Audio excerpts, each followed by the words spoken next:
안녕하세요. 여러분, 우리의 인생에서 연애가 얼마나 중요한지 아시나요? 아시나요? 저희가 결혼을 하고 지금 이제 육아도 하는 상황에서 되돌아보니까 연애가 얼마나 중요했는지를 지금 점점 더 많이 느끼고 있는 상황이에요. 그래서 여러분하고 우리는 연애 때 이런 것들을 알았으면 얼마나 좋았을까 하는 것들을 좀 함께 나누고 싶어요. 연애를 하기에 앞서서 인생의 전체적인 큰 그림을 알고 그리고 연애가 그 안에서 어떤 역할을 하는지 이해를 하면 굳이 이상한 연애에 시간 낭비를 하지 않으면서 건강하고 올바른 관점으로 연애를 할 수 있다는 거죠. 그래서 오늘은 이 큰 그림에 대해서 함께 얘기를 해볼게요. 이게 마치 이 큰 그림을 알면 집을 지을 때 토대를 견고하게 놓는 거랑 비슷한 역할을 하는 것 같아요. 성경에도 얘기하는 게 예수님이 비유를 하셨을 때 모래 위에다가 집을 지은 사람이 있고 반석이 있다고 그러죠. rock 위에다가 짓는 사람이 있어요. 예수님이 rock 위에다 지으라 그러죠. 수많은 사람들이 연애를 하고 결혼도 하고 육아도 하고 하는데 이 토대가, 이 견고한 이 토대가 있지 않으면 마치 파도가 쳤을 때, 위기가 왔을 때 바로 그냥 뭔가 팬시해 보였는데 모래에다가 쌓았고 뭔가 이렇게 뭐 있어 보이고 어떻게 저렇게 만들었지? 막 겉은 번지르르 하고 그런데 파도 한번 치면은 바로 다 무너지게 되는 게 모래에 지은 집이잖아요. 그 반면에 돌 위에다가 반석 위에 지은 집은 아무리 폭풍이 몰아쳐도 무너지지 않는. 그래서 저희가 해보니까 저희는 막 연애를 의도를 가지고 그때 했었던 것도 아니었고 그냥 건강한 중심만 있었고 하나님 안에서 건강하고 하나님이 기뻐하시는 연애를 하고 싶다, 그냥 이런 마음을 가지고 연애를 했던 것 같아요. 그래서 우리가 인생을 이제 살면서 연애를 하고 그 다음에 결혼을 하고 그 다음에 육아가 있고 그 다음에는 글쎄 애들을 이제 보내면서 저희 둘만 남는 시간이 있고 그리고 이제 노후 이렇게 있잖아요. 근데 이 연애에서부터 저희가 기초를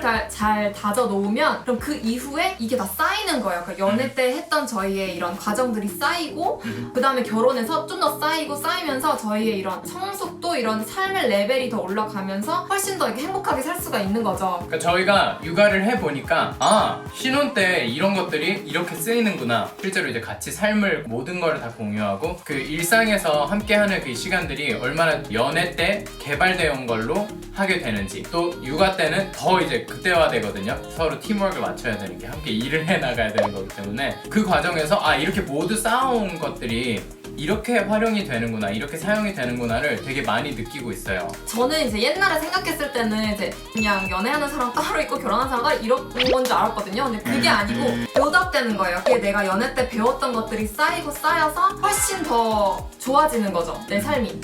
그래서 연애 때 이렇게 소통하고 맞춰가는 것이 굉장히 중요하고, 저희가 이제 깨달은 거는 진짜 연애를 할 때 우리가 이벤트 하는 거 또는 데이트 하는 거, 서로의 단점을 발견하면서 그거를 품어주는 것들 등등 이제 연애할 때 저희가 경험하는 것들이 많잖아요. 근데 그것들이 정말 좋은 기초가 된다는, 정말 밑거름? 정말 좋은 밑거름이 된다는 거죠. 그래서 이거를 절대 무시할 게 아니고 절대 그냥 이거는 그냥 이렇게 유치한 거, 유치한 거 애들이 하는 해야 거. 돼? 그러니까 이렇게 생각하는 게 아니라 정말 이거 하나하나를 통해서 우리가 배워가는 거예요. 이게 하나하나가 굉장히 의미 있다는 거. 이 사소한 것들 조차도 내가 지금 하나하나 맞춰가는, 이 사람에 대해서 알아가고 내가 말하는 방법, 소통하는 방법, 또 내가 좋아하는 거를 발견하게 되는 거, 이 사람이 좋아하는 거 발견하게 되는 거, 이런 모든 사소한 과정들이 그냥 하는 게 아니라 이게 다 쌓인다는 거예요. 우리가 교회에서 흔히 말하는 땅에 떨어지는 게 없는 거예요. 그래서 그게 다 쌓여서 결혼했을 때는 그게 다 하나의 무기로 활용이 돼요. 무기라고 하면 조금 이상하게 들릴 수 있는데 우리가 더 다음 단계로 나아갈 수 있게 해주는 equipment. 도구? 도구? 그쵸. 도구가 좀 더 좋은 말일 것 같아요. 장비든 좀 그렇고. equipment가 되는 거예요. 그래서 연애를 할 때 이런 것들을 알면은 내가 이 사람에 대해서 더 의도를 가지고 더 사랑하게 되고, 내가 하는 이 하나하나의 과정이 굉장히 의미 있는 거구나, 이게 남는 거구나 라는 이 permanence가 우리에게 더 의미를 주고 좀 더 목적을 가지고 하나를 해나가게 되는 것 같아요. 왜냐면 저는 옛날에 연애를 했을 때는 말했듯이 연애 따로 결혼 따로 이렇게 생각했기 때문에 누가 나를 좋아해요. 그러면 그래 너가 날 좋아하니까 나도 언젠가 너를 좋아할 수도 있겠지 해가지고 막 그냥 사귀고, 그러니까 이런 과정들이 지금 생각하면은 정말 많이 어리석었던 거죠. 왜냐면은 내가 누군가를 만나서 누군가를 알아간다는 거는 그건 정말 나의 감정 소모, 내 노력들, 그러니까 정말 많은 것들이 이렇게 들어가게 되는데 그거를 생각하지 않고 연애를 했을 때는 정말 뭐 남는 것도 없고 상처만 남는 것 같아요.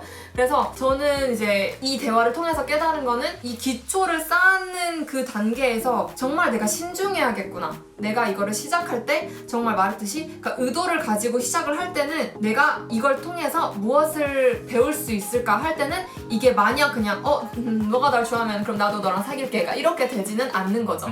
감정에 이렇게 뭐 이끌리는 게 아니라 감정에 휘말리는 게 아니라 감정이 우리를 지배하는 경우가 많은 것 같아요. 특히 연애에 있어서 특히 이성 관계에 있어서는 이 감정이 하자는 대로 하게 되죠. 이 사람이 좋아 보이니까 그럼 사귀자.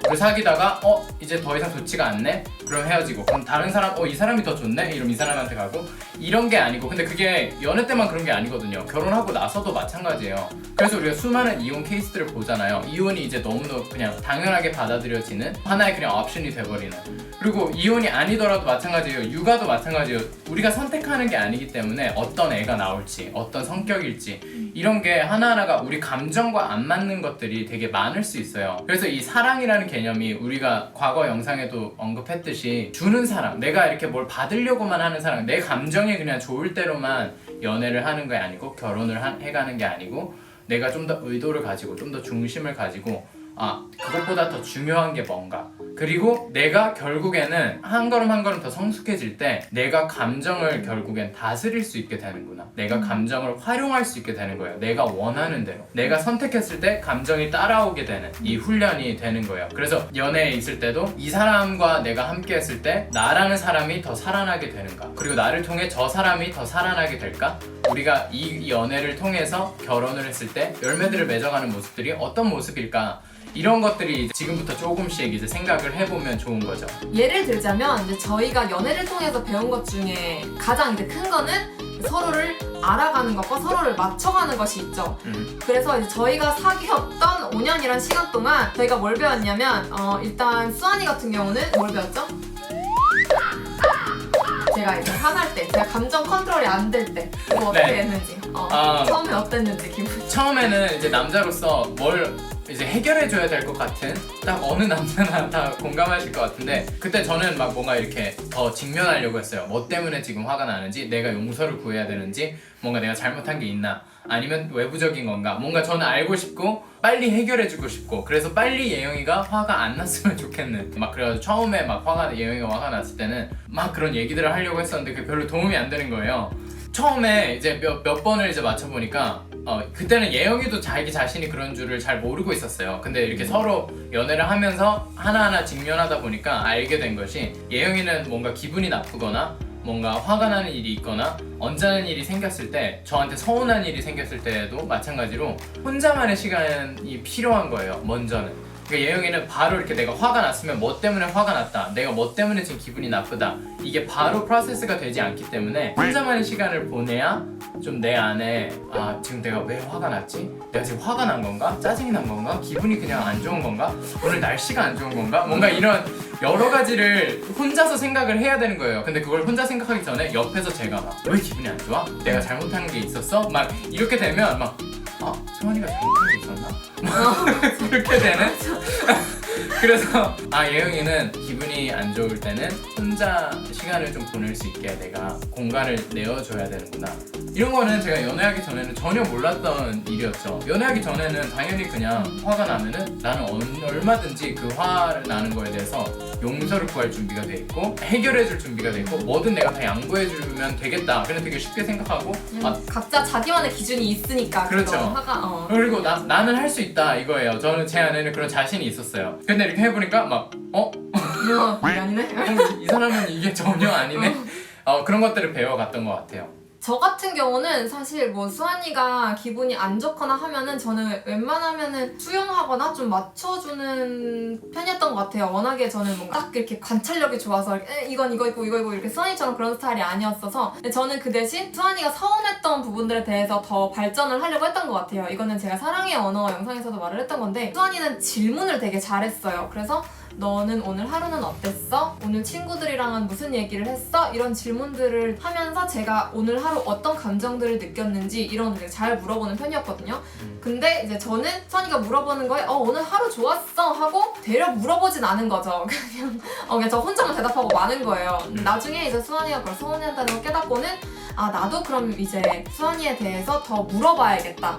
그래서 이제 그 다음부터 오늘은 잘 지냈어? 방금 뭐 이런 일 있었는데 너는 뭐 어떻게 느꼈어? 막 이런 것들을 이제 물어보기 시작했고 저 스스로에 대해서도 동시에 이제 질문을 많이 하게 된 것 같아요. 아까 수환이가 말했듯이 이제 저는 혼자만의 시간이 있어야 모든 그러니까 일어났던 일에 대해서 되게 혼자 프로세스를 하고 그 다음에 이게 판단이 서기 때문에 그런 것들을 제가 스스로 질문하는 연습을 하게 된 것 같아요. 그래서 제가 만약에 뭔가 화가 나거나 짜증이 나면은 저는 진짜 그 자리에서는 몰라요. 왜 짜증이 나지 내가? 근데 혼자만의 시간을 가지면서 내가 이래서 기분이 안 좋았구나 이런 걸 이제 깨달으면 그때 이제 수환이한테 가서 나누고 이제 이런 것들을 제가 배우게 된 것 같아요. 왜냐면 그 전에는 제가 화가 나면 그냥 화가 나는 거예요. 짜증이 나면 짜증이 나는 거예요. 이유를 몰라요 그냥. 근데 일단 짜증이 나니까 일단 자요.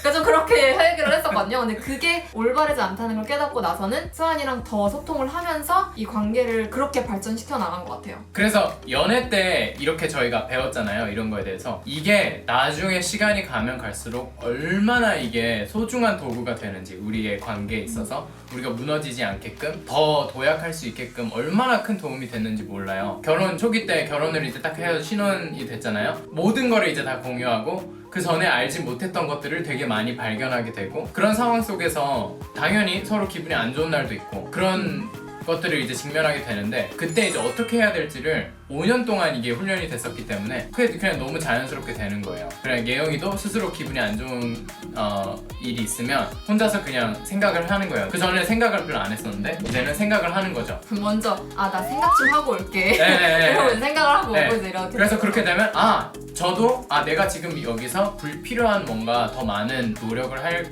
필요가 없고 그냥 예영이의 페이스에 맞게 좀 공간을 내어주고 그 와중에는 그래 나는 내 할 일들에 더 집중을 하고 예영이가 프로세스가 끝날 때까지 기다려줘야겠다 이렇게 되는 거고 그리고 또 반대로 예영이는 더 저에 대해서 결혼 이후에도 계속해서 이제 질문해가는 거 오늘 하루는 어땠냐 요즘은 무슨 생각을 하고 있냐 저에 대해서 더 알아갈 수 있도록 너는 뭐 어렸을 때 이런 일들이 있었구나 뭐 결혼하면서 이제 알아가게 되는 그러면서 서로에 대해서 더 맞춰가는 것들이 결혼 때는 그렇게 활용이 됐었고 이게 육아가 되니까 되게 이 컨플릭트가 극대화되는 일단 육체적으로 굉장히 필요해지니까 감정이 살짝 조금 다시 올라오는. 그렇죠. 서로 더 예민하고 서로 더 이제 막 애 낳았고 애 낳는 그 모든 고통 가운데 있고 산후조리 과정 가운데 있고 회복되는 과정이 있으면서 저는 또 밤에 막 잠을 못 자고 서로 막 더 잠을 못 자고 막 이러면서 애기는 울고 막 이랬을 때 서로 얼마나 그게 크겠어요. 텐션이 이럴 때 어떻게 해야 되지? 막 이런 상황들이 되게 많거든요.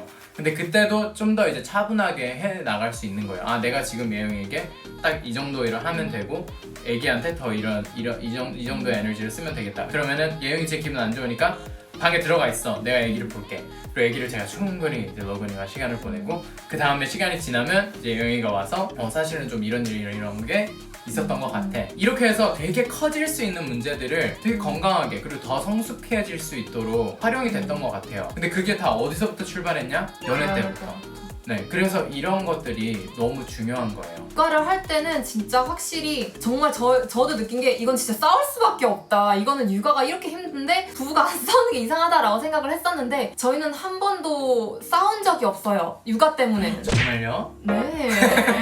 육아 때 싸운 적이 없고 그냥 서로 지친 거지. 그러니까 진짜 뭔가 이렇게 예민해져서 막 싸우고 이런 건 없었던 것 같은데 근데 그 이유가 저는 진짜 연애 때부터 싸우고 그리고 특히 결혼을 하게 되면은 또 연애 때와 다르게 알게 되는 것들이 굉장히 많더라고요. 그래서 그때 저희가 이제 신혼 1년을 하고 로건이를 가진 거기 때문에 그 또 신혼 1년 동안 쌓였던 이런 저희의 관계가 이 육아 때 더 잘 활용이 된 것 같아요. 우리가 신혼 때 서로에 대한 신뢰를 굉장히 많이 쌓아놨기 때문에 육아에 있어서도 우리가 서로 힘들 때 오히려 막 야 너가 좀 로건이 좋으면 안 돼 이렇게 되는 게 아니고 너가 힘들면은 내가 할게. 그러면은 우리 교대로 하자. 그러니까 이렇게 됐던 것 같아요.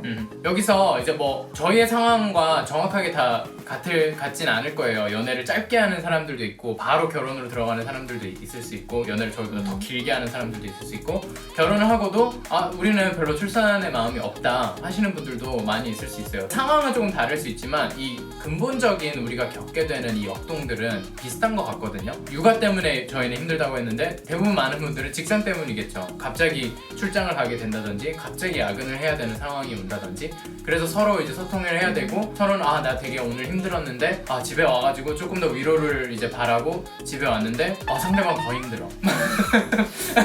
막 이런 상황들일 수 있죠. 그러니까 서로 감정이 되게 텐스할 때 그럴 때 이제 서로 어떻게 해결해 나가야 되나 이런 것들이 다 연애 때 서로 맘만 먹으면 아예 단절을 시킬 수 있고 그냥 좀 쉴 수 있잖아요. 나는 내 집에 가서 너는 네 집에 가서 상황이 안 좋다 싶을 때는 좀 며칠을 쉬어도 되고 그럴 수 있는 상황이 연애이기 때문에 그때 좀 더 나는 어떤 식으로 프로세스를 하는 사람이지 또 상대방은 어떻게 프로세스하는 사람인지 이런 것들에 대해서 좀 더 초점을 가지고 의도를 가지고 이게 나중에 우리에게 엄청난 열매로 돌아올 것이다 그걸 알고 연애 때부터 한 단계 한 단계 차근차근 했으면 좋겠어요. 싱글 때는 마찬가지예요. 싱글 때는 이렇게 막 누군가와 바로 직면하는 상황은 아닐 수 있더라도 내가 화가 나는 상황 속에서 어떤 식으로 나는 해야지? 내가 회피형인가? 나는 하나하나 분석하는 사람인가? 나는 그냥 잠으로 이렇게 승화시키는 사람인가? 나는 그냥 기분이 안 좋을 때 맛있는 걸 먹으면 풀리는 사람인가? 이런 것들에 대해서 지금 싱글 때부터 나 자신에 대해서 많이 알아갔으면 좋겠어요. 나로부터 알아가면 그 다음에 상대방을 알아갈 수 있는 여유가 조금 더 생길 것 같아요. 그래서 연애를 할 때 있어서도 우리 아까 말했듯이 좀 더 신중하게 저 사람이 나와 맞는 사람인가?